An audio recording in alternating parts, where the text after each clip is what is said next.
இது சடுகுடு சுவாரஸ்யமான தகவல். இந்த தகவல்ல இன்னைக்கு நம்ம என்ன பார்க்க போறோம்னா, சூரிய கிரகணத்தின் போது இந்தியா ஆய்வு செய்வது இந்த உலகத்துக்கே மிக முக்கியமானதுன்னு பார்க்கப்படுது. அது என்னன்னு தெளிவா பார்க்கலாம் வாங்க. பூமிக்கும் சூரியனுக்கும் இடையே சந்திரன் வரும் நிகழ்வு தான் சூரிய கிரகணம்னு சொல்றாங்க. நம்ம இந்திய நேரப்படி இரவு 9:12 மணிக்கு தொடங்கும் கிரகணம் அதிகாலை 2:22 மணி அளவுக்கு நிறைவடையுதுங்க. இந்திய நேரப்படி இரவில் சூரிய கிரகணம் நடைபெறுவதால் நம்மால் பார்க்கவே முடியாது. இந்த நூற்றாண்டில் அமெரிக்கா, கனடா, மெக்சிகோ போன்ற 3 நகரங்களில் மட்டுமே இந்த முழு சூரிய கிரகணத்தை பார்க்க முடியும். இந்த சூரிய கிரகணத்தை வெறும் கண்களால் பார்க்க உகந்ததல்லன்னு நாசா சொல்றாங்க. கண் பாதிப்பை தவிர்க்கணும்னா கேமரா, லென்ஸ், பைனாகுலர், டெலஸ்கோப் அல்லது பிரத்யோக சோலார் ஃபில்டர் கருவியை பயன்படுத்தணும்னு நாசா சொல்றாங்க.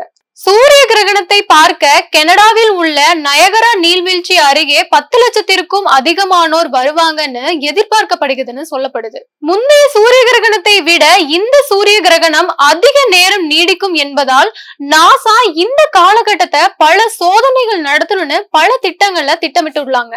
அமெரிக்காவில் உள்ள வடக்கு கேரனாலில் உள்ள என்சிஸ்ட் பல்கலைக்கழகம் சூரிய கிரகணத்தின் போது வன விலங்குகளுக்கு உள்ள பாதிப்பை ஆய்வு செய்ய உள்ளது. இந்த ஆய்வில் டெக்சஸ் மாகாண உயிரியல் பூங்காவில் உள்ள 20 விலங்குகள் நடத்தை ஆய்வு செய்யப்பட்டுள்ளது. இதுக்கு நாசாவும் இதற்கு முக்கிய வழிவகுக்கிறது.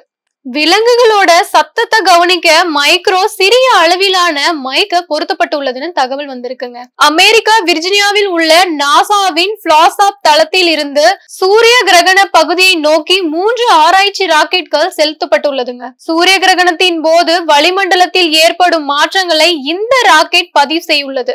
3 ராக்கெட்களும் பூமியில் இருந்து 420 கிலோமீட்டர் உயரத்திற்கு சென்று பின்னர் பூமியில விழுந்துடுமா. முதல் ராக்கெட் கிரகணத்தின் 45க்கு முன் செல்லும் சொல்றாங்க. இரண்டாவது ராக்கெட் கிரகணத்தின் போதுன்னு சொல்றாங்க. மூன்றாவது ராக்கெட் கிரகணம் முடிந்து 45 மினிட் பிறகு விழுன்னு சொல்லப்படுதுங்க. இந்த கிரகணத்தில் சூரியனை சுற்றி ஒரு வளையம் தெரியும், நட்சத்திரமும் தெரியும். இதை நாசா ஆய்வு செய்ய திட்டமிட்டு உள்ளது. இதை தவிர நாசாவில் அதிகம் 50,000 உயரத்திற்கு சென்று அவற்றை புகைப்படம் எடுக்க விமானம் இருக்கிறது என்று கூறப்படுகிறதுங்க. மேலும் கிரகணத்தில் வளிமண்டலம் தட்பவெப்பம் ஆய்வு செய்ய எக்லிப்ஸ் பலூன் சொல்லிட்டு ஒரு திட்டத்தை செயல்படுத்திருக்காங்க. மற்றும் 600 பலூன்கள் தயாரிச்சிருக்காங்களாம். பூமியில் மேற்பரப்பில் இருந்து 35 கிலோமீட்டர் பறக்கும் திறன் கொண்ட இந்த பலூன்கள் சூரிய கிரகணத்தில் விளைவுகள் என்னென்ன ஏற்படும்னு ஆய்வு செய்யறதுக்கு முக்கியமா இருக்கும்னு சொல்லப்படுறாங்க. இதை தொடர்ந்து அனைத்து விண்வெளி ஆராய்ச்சியாளர்களும் சூரிய கிரகணத்தில் ஆய்வு செய்வதாக தகவல் வெளிவந்துள்ளதுங்க. கடந்த ஆண்டுகள்ல நடத்தப்பட்ட கோட்பாடுகளை வரலாற்றில் சில முக்கிய விஷயங்களை கண்டுபிடிக்கப்பட்ட வழிவகுத்துள்ளதுங்க. அது என்னன்னா, ஆல்ஃபர்ட் ஆசியன் பொது கோட்பாடுகள் 1919 ஆண்டுல மே 29ஆம் தேதி முழு சூரிய கிரகணம் புகைப்படத்துல உறுதிப்பட்டுள்ளதுங்க. 1866ஆம் ஆண்டு சூரிய கிரகணத்தை பதிவு செய்யும் போதுதான் ஈலியம் கண்டுபிடிக்கப்பட்டுள்ளது. அதை தொடர்ந்து சந்திர கிரகணத்தின் போது அரிஸ்டாண்டில் பூமி தட்டையானது அல்ல வட்டமானது என்று நிரூபிக்கப்பட்டுள்ளார்.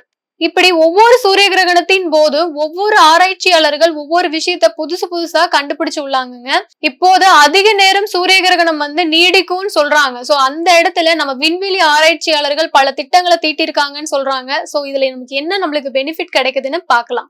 இத்துடன் சடுகுடு சுவாரஸ்யமான தகவல் முடிவடைகிறது. மீண்டும் ஒரு சுவாரஸ்யமான தகவலுடன் நான் உங்களை சந்திக்கிறேன். நன்றி.